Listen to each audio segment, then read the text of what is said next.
ክርስቶስ መፍትሄ ብቻ ሳይሆን የሚሰጠን ሐዘናችንንም ጭምር ይጋራል።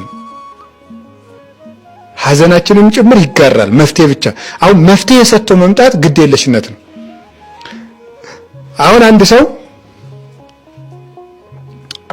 እርቦት የሚበላው አጥቶ ብሎ ቢያለቅስ አንድ ባለሀብት መጥቶ ዝም በል ይሄን ካለ 10 ዓመት የምትበለው ብሎ ሰጥቶት ቢሄድ አይጠግነውም። ወደዛ ይተጭ እኔ ብሆን ልል እችላለሁ። አይ ግን ላልልም እችላለሁ ሲያራበኝ እንኳን ግን ነው ኧረ ዘይ ዘይት ያንተ ስጦታ ልል እችላለሁ።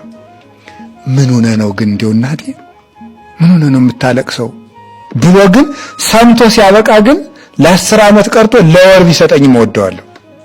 ሳይሰማኝ ግን ዝም ለ10 ዓመት ቢሰጠኝ ግን ደስ አይለኝም።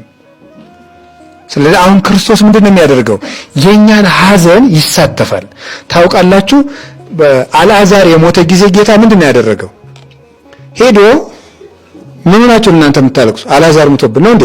አልዓዛር በል ተነስ ዝም በሉ እናንተ አይደለም ያለ ወሆከ ርእሶ እግዚእ ኢየሱስ ወአንባ ጌታም ራሱን አወከ አለቀሰ አብሯቸው ማለት ዝም ብሎ ለምን መፍትሄ ዝም ብሎ አልዓዛር ተነስ ወንድሞች እህቶች እያለቀሱ ለምን አይልም? ከመፍትሄ በፊት ርህራሄ ይቀድማል፣ አብሮነት ይቀድማል። ስለዚህ ክርስቶስ ምኩር ሊቀ ካህናቲነ ነው፣ የተፈተነው ሊቀ ካህናታችን መከራችን የሚያውቅ የተሳተፈ ዘፈተነ ሐዘነ የአምር ሐዘነ ይላል ሲራክ። መከራን የቀመሰ ሰው መከራን ያውቃልና በመከራችን መሃል ሁሉ አብሮ የሚሳተፍ ወንድማችንም ጭምር ሆኖ ማለት ነው። እንደ ጌትነቱ እግዚእነ በመለኮቱ አቡነ በሂሩቱ በቸርነቱ አባታችን ነው፣ በጌትነቱ ፈጣሪያችን ነው።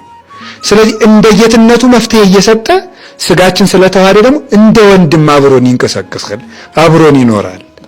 ሐዘናችን ግድ የሚሰጠው አባት ነው ክርስቶስ። እንደዚያ ነው። የኛን እንባ ዝም ብሎ ብናለቅስ ምንም የማይመስለው እንዳይመስላችሁ። የጻድቃንን እንባ የሚቀበል አይደለም። እንባችን ሲለቀስ አብሮ አለ ክርስቶስ። መድረሻተን ስንጨናነቅ አብሮ አለ። ሁልጊዜ አብሮን ይኖራል።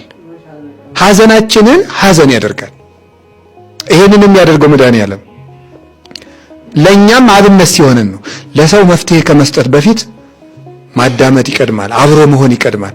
ህመሙን ህመም ማድረግ፣ ችግሩን ችግር ማድረግ፣ አብሮ መሆን ይቀድማል እንጂ ዝም ብሎ ወሮሮ መፍትሄ መስጠት አይደለም።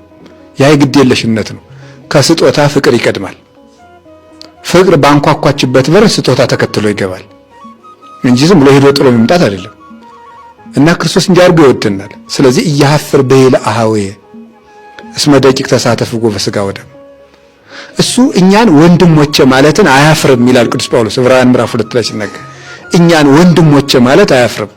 ስለዚህ እንደ አባት ይራራልናል፣ እንደ ወንድም አብሮን ይሆናል፣ እንደ ጌትነቱ ይሰጠናል፣ ይፈርድልናል። እንደ ሊቀ ካህናቱ ራሱን ከራሱ ጋር ያስታርቀናል። እኛን ከራሱ ጋር የሚታረቅ ንጉሥ፣ የሚያስታርቅ ሊቀ ካህናት፣ መታረቂያ ቅዱስ ሥጋና ክቡር ደም ሆኖ የሚሰጥ መስዋዕት ቤዛ ነው ኢየሱስ ክርስቶስ።